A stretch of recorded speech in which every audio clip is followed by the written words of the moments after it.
remember what the bathroom looks like when I'm standing there with my back toward the door because this man's threatening every piece of my identity that I know. Because, don't you know, I'm Richard Franco's daughter, not yours. And I didn't want to be his, because the only one that ever really loved me was this man, Richard Franco, and he was threatening my identity, that I was the only identity I knew. Richard Franco was a great man. He died, I believe, when I was 18 years old. He did simple things like when my mom would buy clothes for everybody one year, but me, because I was the eldest. And she says, we'll get yours later. And I said, okay. And then it's the first day of school, and I don't have nothing to wear but my sister's old dress. And don't you know, the teacher decides to take pictures of everyone for the first day and one at the last day. And the dress is all tight and the buttons are both, poking out. And I remember feeling broken. But I went home, and Richard Franco, I remember my stepdad.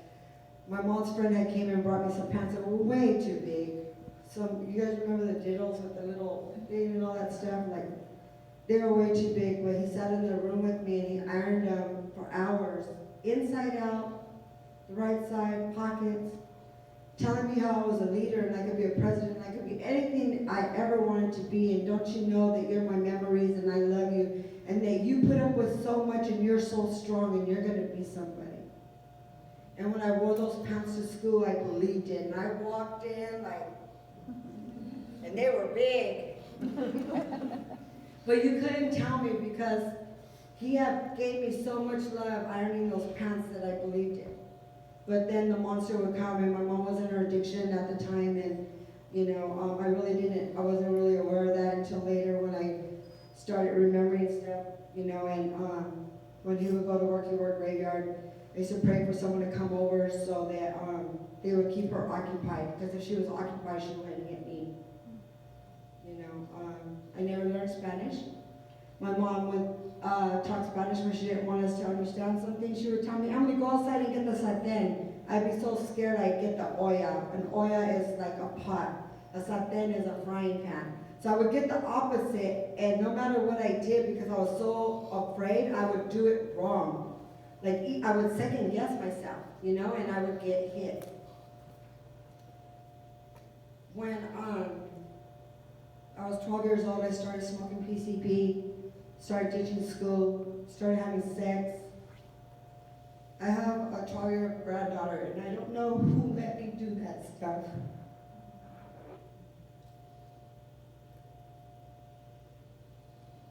I couldn't imagine my kids doing that to me.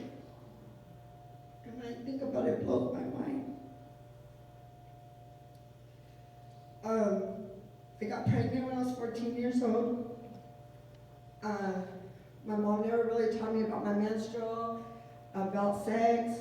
I learned by doing. And next thing I knew, I was pregnant. I didn't want to have a baby. I just didn't know how it was going to come out, other than giving birth. I had my first child when I was 15 years old. I met my daughter's father when I was 12. Got married when I was 17.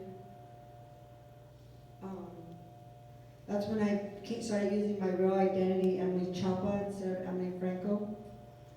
Back then, I went to school under the other name because they didn't ask for identity. So, like, when you look at my school records, you find Emily Franco. There's no Emily Chapa that exists. But my birth name is Emily Chapa. And so when I got married, I started using it. And of course, when I started pulling crimes, I really started using it. I got married, didn't want to get married. I was told all my life I was a trap, a slut, and that I was never going to be no good. So imagine when I got pregnant at 14, I'm a slut. Ain't no one going to want me. Don't know how to read and write. I'm stupid. I've arrived to everything you told me I would be.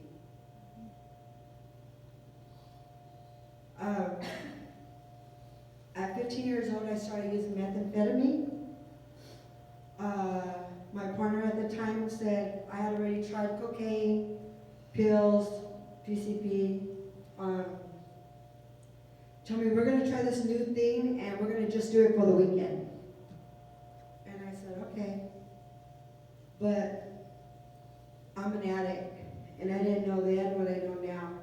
I awoke in something that I couldn't put back to sleep. When they got high for the weekend, they were done. Everyone was done. And I was laying in my room, my Rainbow Bright room that was decorated like Rainbow Bright for my daughter at the time. And my partner was asleep, and I was laying there. And all I could think about was, how was I going to get more? I remember that feeling.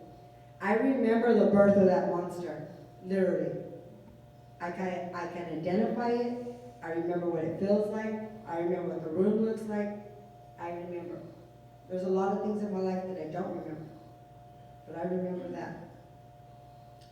After that point in my life really took a turn. I started sneaking, because remember, they're getting high on the weekend. I'm getting high Monday through Friday, Monday through Sunday actually. Everyone's going to work. I'm sneaking around, getting high. My partner had ran over one of our enemies. This guy that I used to go out with, he ran him over with our car. He gets sentenced to jail. I'm being told, you gotta get married and wait for him. I'm mad because I don't want to get married. I get married because what else am I supposed to do? Everyone's telling me I need to. Already got a kid, oh wow. So the only thing good about the marriage was we had a good party and all the homies were there, you know? I remember, because my mom was such a big drug dealer, I remember that the whole neighborhood knew who she was and everything. I remember one time someone disrespected my mom. And you know, I never heard no one disrespected my mom. And I remember it was like one of those, well, we're gonna meet after school, you know? And so we did, and I remember you guys standing in a circle, in the middle of the circle, and fighting with this girl. And I remember I looked over at this fence, and there was a loose piece. And I remember grabbing that loose piece of wood, and I remember what I believe now was my higher power telling me don't do it. But I didn't know who was talking to me then. But I, with tears in my eyes, started swinging on her. It's crazy because now I can look back and see that I was never meant to be that person. That I was meant to be the person that stands in front of you today. I have been returned to my original self, but I never knew who she was. So I wound up in and out of prison.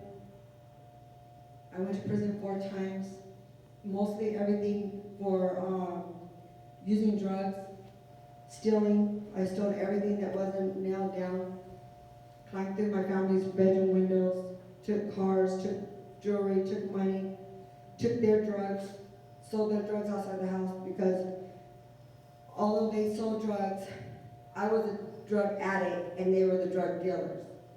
And it was very confusing to me because my mom would beg me to stop, and I'd be like, what are you tripping about? Like, this is what you created. What do you mean? My mom one time was on her knees, and I'm like, get up. What are you crying about?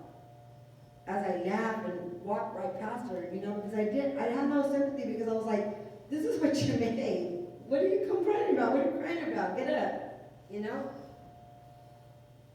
But what she created was a monster. I used to go into their house, steal their drugs. It was like a competition. They would lock down the house and I'd be like, I'm gonna get in. You know, because they wouldn't let me go there, take showers. They were very disrespectful to me. I was always the piece of, you know what, in the family. Because all of them would stay back and do mom's bidding. They would sell dope. She had 2 houses. So she lived in one house with her boyfriend, and there was another house, and my sisters lived in that house, and they all had gold jewelry, and there was nothing but gang members there, and everyone partied and sold drugs, sold heroin, and I was too busy getting high on meth already that I said, if I'm gonna sit still and sell drugs, I'm gonna sell my own and make me some money. I'm making you some money. So I was a black sheep, but so the more that they would lock me out would hurt me. Like my little sisters, And their friends basically spitting on me because I'm a drug addict. So at that time I would be mad. But now, after 8 years of therapy, I know that I was hurt, you know? So my hurt would turn into this rage, and I would break in, and I would steal their stuff, and there was this park that was right next to our house. I would literally be laughing, because I'd be at the park like, shh, and sell it to them cheap. You know? You're gonna do me? No, I'm gonna do you. My mom was very verbally, as you guys could see, abusive. Mentally, I believe so. I was the only daughter from my father. All my sisters are my stepsisters. I was the elders, and I used to have to take care of her kids. I remember walking in the door one day, and just walking in the door, like 5th grade. Thought I looked cute, my little tank top and stuff, coming home. They were all sitting at the table. And you know, I remember asking my mom for help with schoolwork, and her saying, not right now, because they were partying. But as my sisters got older, she used to help them with their schoolwork. So one day when I walked in, they all sitting there, my sister Diana and my sister Irene, and they had these super whatever awards, you know, perfect attendance and, you know, all that kind of crap. And I walk in the door and my mom, they're all laughing. And I'm like, what are they laughing at? But every year you don't grow to be like her. I remember I went to my room and I was like, what the fuck did I do? I took care of your kids. What you laughing at? Because I got the beating when you were crying. Because you wouldn't shut up. My mom would come with the Avon brush. You guys remember those big Avon brushes? They were solid. I remember it too. Recently, I just released my mom. Finally told my mom I was on my way to CIW prison to go to a talk, and I had just came out of therapy. And I had realized that I had became some stuff that was like her. On my way to the prison, I told my mom, Mom, I release you. I said, do you remember the day I walked in the door and you told my sisters don't grow up to be like me? And she says, no, I don't remember. And I realized that my perception of that situation, that thing that I held on to was so insignificant to her, but changed my life forever. But I did release her from that just recently. Like I said, I've been in and out of prison, mostly for stealing. Used methamphetamine for 27 years. I would go to prison, I would get out of prison, and I would go to a rehab and do good, you know, learn. Well, first let me tell you, I was in prison and some white people that looked like you came in. And they started talking about forgiveness and love and treatment and recovery. And I was like, it was very, very foreign, you know? And I remember the lady talking about forgiveness. And I was sitting in the front row and I started squirming in my seat. See, I have 3 kids that I abandoned all their lives. When they became 2, it's kind of like that was the age. When they became 2, the little hand went underneath the door saying, Mommy, are you in there? The bathroom as I'm getting high. It became too much and I had to leave there behind. So as I started thinking about my adult children and how like one day, like some forgiveness sounds kind of nice. I would like some of that. I thought to myself, maybe you need to do some work on me and start forgiving your father for what he did to you because, oh my goodness, don't you know, you became just like him. A dopey, a thief, and in and out of prison. Everything that I hated about that man, I became, and I'm his only daughter, and I am just like him. I went in my room, and I wrote what I believe was like a 20-some page letter. At first, it was all nice and neat, and then at the end, it was all scribbled, because all the pain and all the anger was coming out. And you know, you don't disrespect my dad, because he was somebody in the Mexican mafia, and you just don't do that. But so at the end, I put no disrespect, but I gotta let that anger out if I want to let some love in. My dad later on told me that he never cried like he cried when he got that letter. I explained to him that I got beat because I'm his only child and I look just like him. I got beat because you left my mom and she was still in love with you. These are things that I believe. I don't know if they're true, but that's what I believe. Because I was the only one not from the same dad and I got treated different. So what's the kid supposed to believe? So that was the beginning of my where I started getting a relationship with my real father. He did bank robbery, got 27 years in federal prison. And he actually died in prison about 7 years ago. No, it's been longer now. Since I came to Homeboy, I've been at Homeboy 8 years. Anyway, so I went in and out of prison, would go to rehab, get a little bit of clean time, learn some coping skills, learn about this word called love, and then it'd be too much because at home was still gang members, dope dealing, gun slinging, and that's what I would go to my weekend passes to. You know, so then it would just be a matter of time before you had to pick one and I would wind up back. So, and I tried the moving everywhere, been to Las Vegas, Oklahoma, San Francisco. You know, I'm gonna change my life. And then I just found out there too, you know. It destroyed a lot of things and hurt a lot of people. But, and I'm giving you guys a version that I never really even put together before. And I don't know why, but like I said, I really do believe, just like you guys, in God. And you know, I always ask that the words that are supposed to come out for each group that I go to. So I went to Homeboys after my 4th term of prison, and I was tired, you guys. I was on the yard the last time in prison, and I'm walking on the yard, and I see this lady, her name's Mary. She was my first roommate in the first prison I went to, the very first time. And I saved her from getting some extra time because she was going to go off and fight. And I remember calming her down. And anyway, I'm walking by myself and I see this woman. And I said, "What are you doing in here?" And she said, "What are you still doing in here?" And I was like, she was dressed like Laurel, nice, you know, and she was a drug counselor now. She went from being a prisoner to a drug counselor working in the prisons. And she's like, "Emily, I'm going to help you."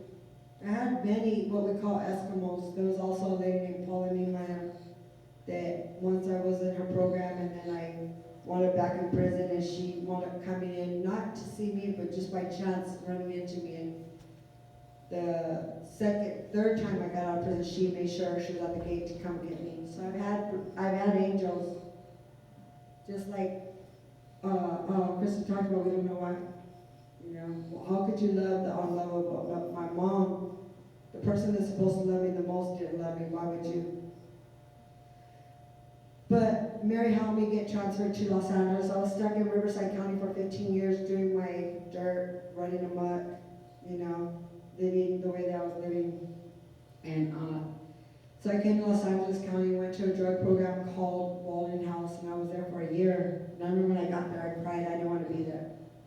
Even though I had already done programs, I kind of liked it, but, you know, at the end of the year, I didn't want to leave, you guys. I cried because I wasn't ready to leave, you know, but it wasn't a perfect program. I relapsed in program. My dad died while I was in treatment.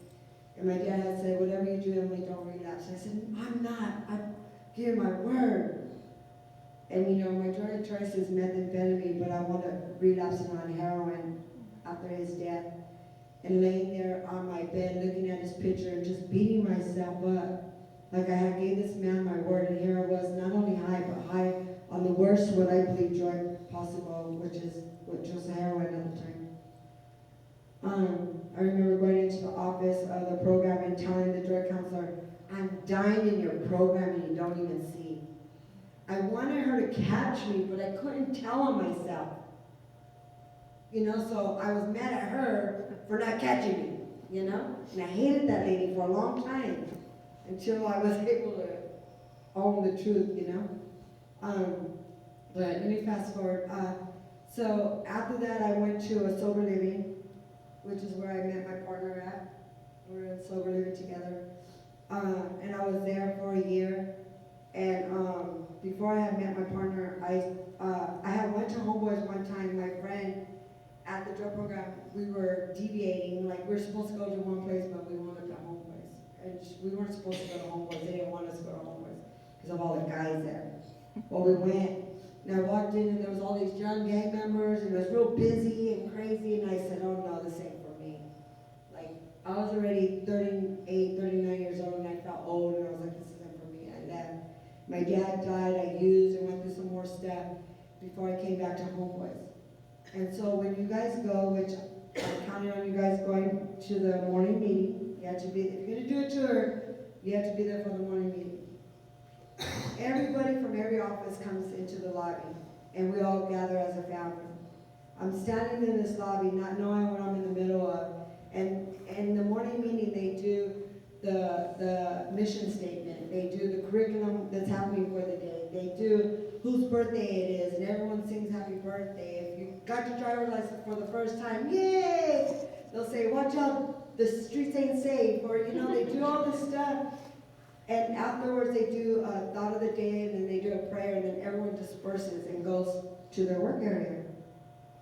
Well, everyone had dispersed, and there was one guy. I got a girlfriend, but it was kind of like we locked eyes. And he locked eyes with me, and I swear, I'm as far as the woman in the black shirt with the curly hair. And he locks eyes with me, and he walks straight to me and says, "How can I help you?" And I just went, and I broke. That's all he said, was, "How can I help you today?" Today I've been at Homeboys for a little over 8 years. I'm a substance abuse crisis counselor. I work in the front of the lobby, front and center. I get to see everyone that walks in and out of the door. Today I get to say, "How can I help you?" I get to see, and I'm very good, I believe, not to toot my own horn, but I recognize broken. Broken recognizes broken. And today I get to do that, and I didn't recognize all that stuff, you guys. I'm barely becoming who I was meant to be all these years.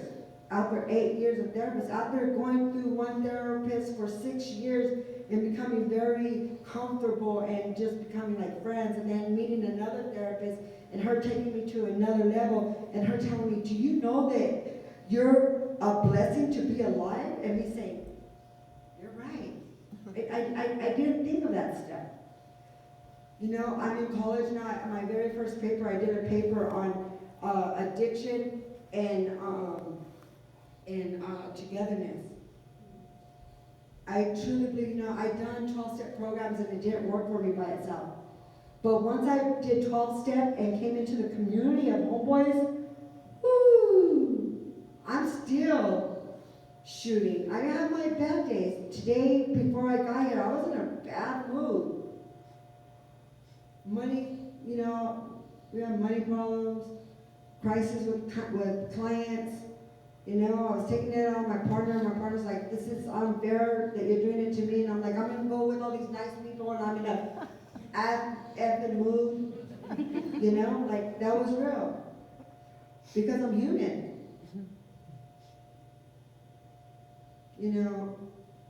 The only thing I would change in my life today is I would have got education, because at the end of, and I tell everybody, you could gangbang, you could party, you could have your drug addiction if you want, because it's hard to tell a youngster drugs don't work, because for them they're still working.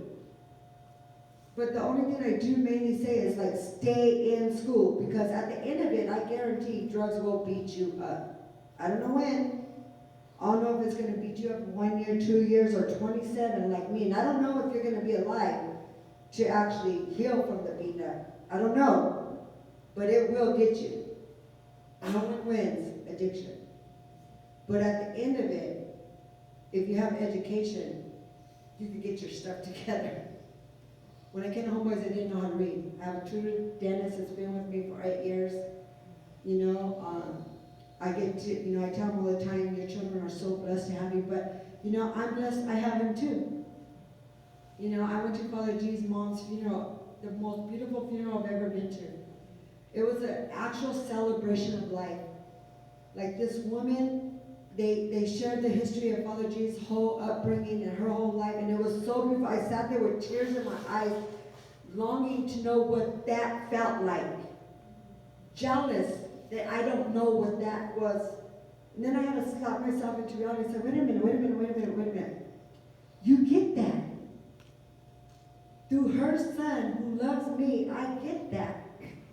You know, I've been to a talk, and this white woman came up to me and said, what do you mean that happened to you? And I said, what do you mean you don't know that happens? And I realized then my eyes, I get these, coming to these things, and I love it because I get awoken. You know, when she told me that, my eyes peeled open, and I see that all the people that I believe were prejudiced, I was being just as prejudiced toward them. Because you were white, I believe that you were against me. When in reality, you may not even know what the heck I've ever been through. But I assume because you're white, you know, and shame on you. So, am I not being as prejudiced as those that I accuse of being prejudiced towards me? And today, I get to teach that. You know, and just like with this whole thing of marijuana, everyone's like, oh, it's legalized. And I said, look it. You all have said the man, right, is against us. Well, who legalized that stuff? The man, you know? So the man don't care if your kids get lung cancer, or if it's a gateway drug, it turns into something else. But our people are so naive that they believe the man did something great for us, and it's like, no, they're banking off your stupidity. But I get to teach people this stuff today, you know, because one thing I've learned is that everything that I was taught was a lie. It was a lie. You're not my enemies. You're my brothers and my sisters. I didn't know that. I didn't know, you know, in the film that I wanted to share, but we couldn't share. I say, you know, who knew hiking was for everyone? I thought that was for white people. I literally thought that, and I get a lot of laughs because I really thought that. I thought white people only do hikes. I didn't know what it was like to pick up a sign and go down to City Hall and march for something. I said, why do people do that? Like, I would never have understood, why do you guys get together and read a book and talk about it? Like, why? That's dumb. But I get it now. Life is so much more than cars and material things. It's about connection with each other. It's about communication, about sharing ideas and feelings. And what did that mean to you? Well, I never thought of it that way before. I learned all that from people like you. And I love it, you know? I've just been so blessed to have Father Greg in my life. And I'm so blessed, you know. I don't know if you guys ever heard of Marianne Wilson, but I've read some of her books. A great book is called Return to Love. And she says that nothing outside of love is real. And I like to try to keep my thought system that way. You know, I am bipolar, I do take medication. I do have my demons that I fight with. But on the good days, I remember that.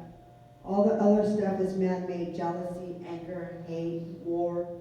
Because weren't you not created in your God's image? I don't know about your guys' God, but my God's image is perfect.